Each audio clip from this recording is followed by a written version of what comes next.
Assalamualaikum dan salam sejahtera. Nama saya Muhammad Rafizal bin Muhammad Yusof daripada Pejabat Pembangunan Negeri Pulau Pinang daripada Jabatan Perdana Menteri.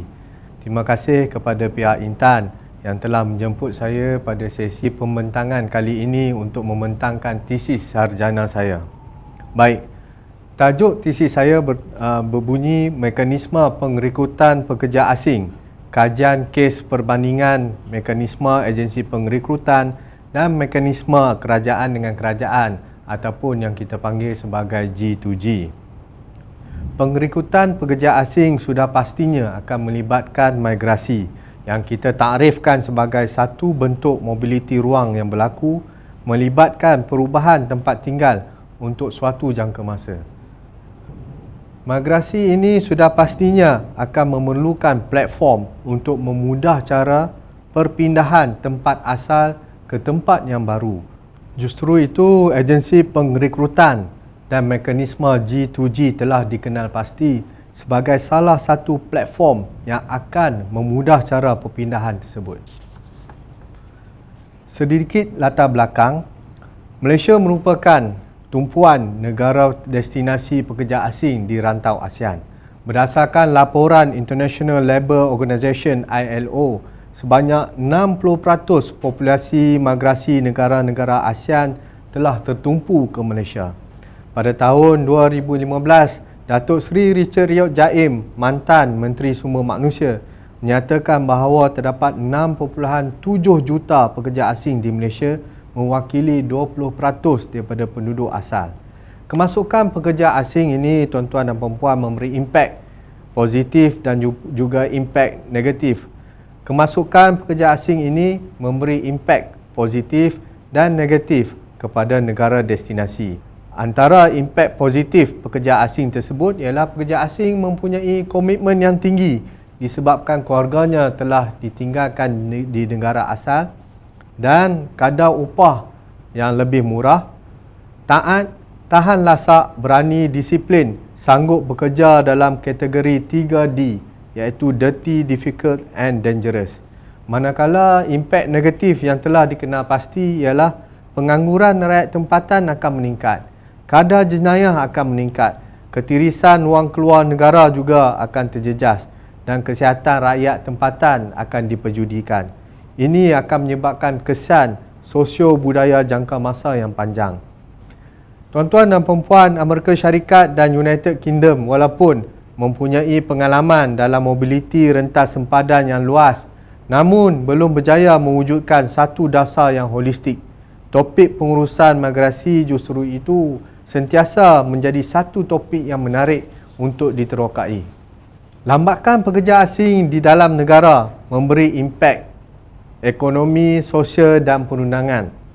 Mekanisme agensi pengrekrutan yang telah diamalkan di Malaysia pada masa ini seolah-olah tidak dapat membendung isu-isu pekerja asing di dalam negara, khususnya berkenaan dengan lambakan pekerja asing. Statistik menunjukkan keberadaan pekerja asing dalam negara secara purata adalah seramai 2 juta pada tahun 2010 sehingga tahun 2018.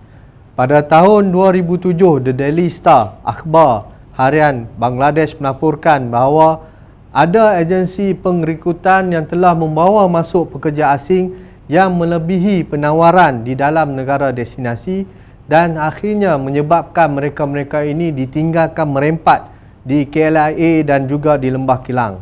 Justru itu, pada tahun 2009, kerajaan Bangladesh telah membekukan kemasukan pekerjanya dan hubungan diplomasi antara dua buah negara ini telah terjejas dan akhirnya menjejas imej negara. Pada tahun 2012, satu perjanjian telah dimeterai di mana kerajaan Bangladesh dan kerajaan Malaysia telah bersetuju untuk mengadakan satu MOU berkenaan dengan kemasukan pekerja asing Bangladesh melalui mekanisme G2G. Namun pada 2017, semua pengambilan pekerja Bangladesh di semua sektor diwajibkan untuk menggunakan sistem pengurusan pekerja asing yang telah dikatakan bertukar semula kepada platform agensi pengrekrutan di mana kos kemasukannya adalah sekitar RM15,000 sehingga RM18,000, iaitu kos yang berganda daripada kos yang asal. Bagi objektif penyelidikan, kajian ini akan mengenal pasti kelebihan dan kelemahan sistem pengurusan antara dua-dua platform, iaitu agensi pengrekrutan dan juga mekanisme G2G. Bagi sorotan karya kajian ini akan melihat kepada 4 dimensi secara holistik yang akhirnya akan membentuk kepada kepentingan kajian. Dari segi kekosongan dalam kajian ataupun research gap, kajian ini memberi fokus kepada sistem kemasukan pekerja asing, di mana kebanyakan kajian telah memberi perhatian kepada pekerja asing daripada segi impact, daripada segi kesan, negara-negara sumber pekerja asing dan lain-lain. Kajian berkenaan sistem pengurusan pekerja asing jarang diberi perhatian. Justru itu, kajian ini secara langsung melengkapkan korpus ilmu dalam aspek migrasi, seterusnya menjadi asas kepada penggubalan dasar kerajaan pada masa hadapan. Kajian ini akan menggunakan pendekatan teori migrasi rangkaian, dan kajian ini mengakses kedua-dua konsep Agunias pada tahun 2009 dengan melihat penilaian daripada segi fungsi ataupun value dan kos. Fungsi akan meneliti pembekalan maklumat, hubungan majikan pekerja, kesesuaian kerja, logistik, asal, transit dan destinasi.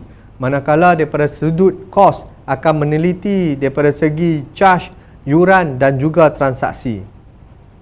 Dan akhirnya, kajian ini telah melihat 3 peringkat penghijrahan, iaitu peringkat sebelum, peringkat selepas dan kepulangan, yang mengambil konsep daripada Kim pada tahun 2015.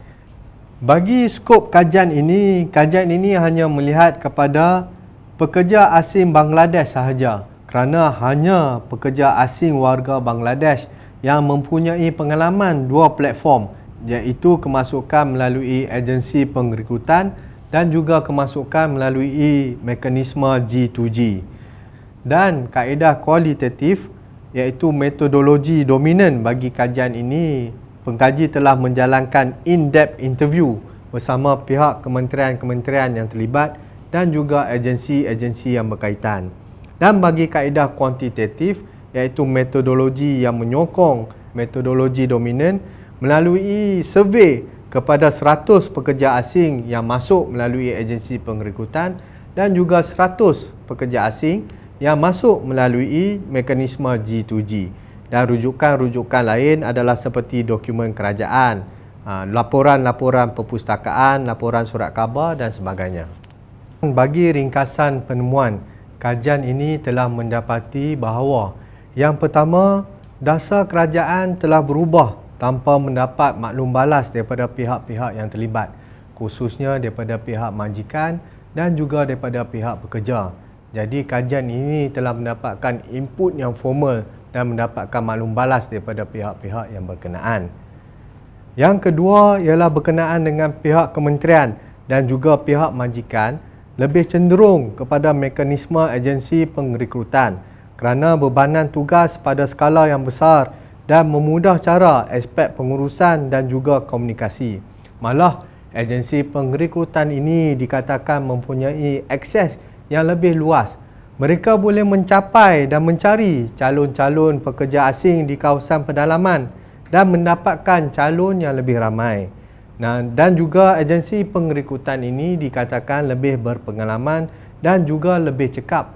Walaupun demikian, kita perlu akui bahawa terdapat juga kesan-kesan negatif bagi agensi pengrekrutan, iaitu daripada segi kelemahan yang pertama, mereka ini adalah terdedah kepada risiko dan ketirisan. Mereka ini berpeluang untuk memanipulasikan yuran kemasukan pekerja asing, mengeksploitasikan pekerja, dan apa yang lebih menyedihkan ialah dapatan kajian ini mendapati bahawa agensi pengrekrutan mengsapkan perkhidmatan mereka dan menyalahgunakan kuasa yang telah diturunkan kepada mereka. Namun demikian, pihak pekerja mengutamakan kos yang munasabah dan pengurusan mekanisme yang dipercayai dan telus dan mereka telah memilih untuk menggunakan mekanisme agensi G2G. Namun, mekanisme G2G ini mempunyai kelemahan, iaitu aksesnya adalah terhad dan pegawai-pegawai kerajaan yang terlibat jika mereka menguruskan pekerja asing melalui mekanisme G2G. Ini adalah kerana padanan majikan dan pekerja adalah lebih efektif menggunakan mekanisme G2G, dan mekanisme ini dipercayai kerana mereka telah menggunakan ataupun mereka ini disaring oleh ahli-ahli jawatankuasa yang terdiri daripada pegawai-pegawai kerajaan. Malah mekanisme G2G ini mengenakan cas yang berpatutan mereka lebih telus dan juga berkebajikan. Malah perbandingan G2G Malaysia dan APS Korea di peringkat struktur pentadbiran sebelum dan semasa kemasukan adalah sama. Cuma APS Korea mempunyai kelebihan dari segi pembangunan kendiri pekerja asing yang pulang ke negara asal. Mereka terpaksa menanggung beban kerja yang tinggi. Bagi norma-norma antarabangsa, kedua-dua platform ini telah mengikut garis panduan ILO. Malah EPS Korea telah dikatakan sebagai G2G, amalan terbaik yang diiktiraf oleh ILO. Perbandingan G2G Malaysia dan EPS Korea pula di peringkat struktur pentadbiran. Justru itu, kajian ini telah memberi tanggapan berkenaan sistem kemasukan pekerja asing yang ideal, iaitu sistem kemasukan pekerja asing ini perlu mempunyai kos yang munasabah ke atas majikan dan pekerja. Kerana pekerja asing Bangladesh yang telah menjual tanah, tanaman, pinjaman terikat dengan pembayaran semula. Jadi perkara ini telah menjadi pendorong ataupun telah menjadi faktor utama untuk mereka tinggal lebih lama walaupun setelah tamat tempoh, dan inilah faktor yang menyebabkan parti ataupun pekerja asing tanpa izin di negara ini bertambah. Yang keduanya, tiada manipulasi dan berorientasikan keuntungan. Jika kedua-dua platform agensi pengrekrutan dan mekanisme G2G ini mempunyai tidak berorientasikan kepada keuntungan, malah lebih fokus kepada kebajikan pekerja-pekerja, sudah tentu inilah yang akan menjadi pilihan mekanisme yang terbaik. Dan akhirnya, sumbangan dan kepentingan kajian ini sebagai asas kepada dasar sistem kemasukan pekerja asing di masa hadapan agar hubungan diplomasi negara destinasi dan sumber akan menjadi harmoni. Terdapat banyak lagi cadangan penyelidikan pada masa hadapan, memandangkan proses migrasi ini adalah satu bidang yang menarik untuk diterokai. Salah satunya adalah untuk mengadaptasikan Happy Return Program yang telah diamalkan di dalam sistem EPS Korea, di mana jawatankuasa dibentuk di peringkat kerajaan. Malah mereka ini akan membantu untuk meningkatkan pembangunan kendiri, memberi latihan perniagaan, berhubung dengan syarikat-syarikat Korea yang telah bertapak di negara asal pekerja asing bagi tujuan mengisi pekerjaan ataupun menjadi penterjemah dan sebagainya. Justru itu saya akhiri pembentangan saya ini dan saya ingin mengucapkan terima kasih kepada pihak kementerian, khususnya Kementerian Sumber Manusia dan juga Kementerian Dalam Negeri dalam mendokong kajian ini dan telah membantu memberikan input-input yang berkaitan. Terima kasih.